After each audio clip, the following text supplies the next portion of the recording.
সাংবাদিকদের ভোটাধিকার না দেওয়ার ফলে সাংবাদিকরা ভোটের দিন যেহেতু তারা বিভিন্ন জায়গায় কাজে চলে যায়, বাইরে চলে যায়, অনেক সাংবাদিকই তারা আর ভোট দিতে পারে না। লোকসভায় ইডি ভোট দিলেন উত্তর দিনাজপুর জেলার সাংবাদিকরা।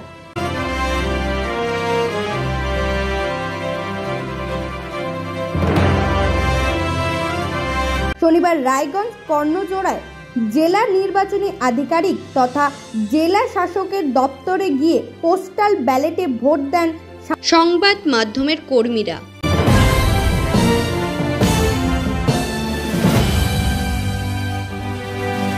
উত্তর দিনাজপুর প্রেস ক্লাব সদস্যরা এদিন দলবদ্ধভাবে একত্রে ভোট দেন।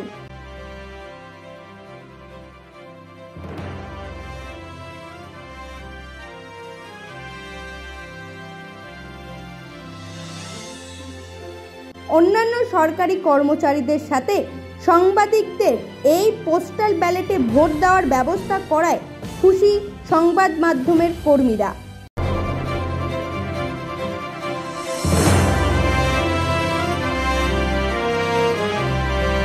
লোকসভায় এই প্রথম জেলার সাংবাদিকদের ভোটদান নিয়ে প্রশাসনের ব্যবস্থা ছিল যথেষ্ট।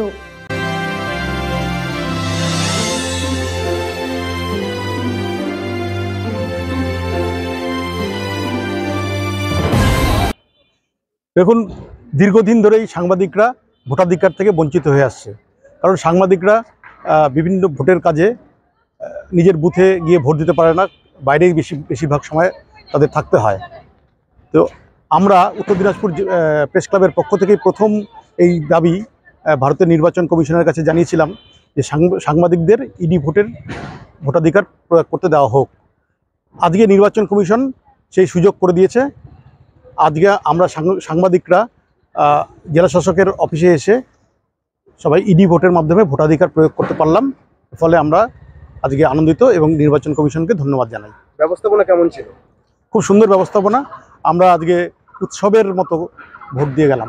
দিনাজপুর প্রেস ক্লাবের তরফে বারবার নির্বাচন কমিশনের চিঠি পাঠিয়ে এবার তার সাফল্য মিলেছে।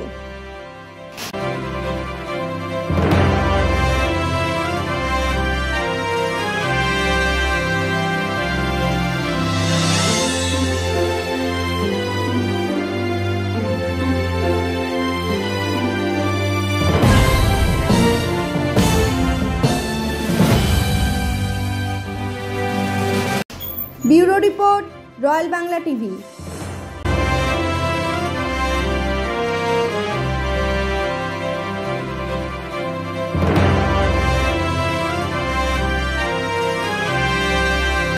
সমবায়িকা, স্বপ্ন পূরণে অঙ্গীকারবদ্ধ। সহজ উপায়ে আপনার ঘরের স্বপ্ন পূরণ করুন সমবায়িকার হাত ধরে, কিস্তিতে এবং অগ্রিম বুকিং এর মাধ্যমে। সমবায়িকা, তিনবাত্তি মোড়, শিলিগুড়ি। আজই কল করুন 7601829172 এই নাম্বারে। এছাড়াও কল করতে পারেন 8617037678 এই নাম্বারে।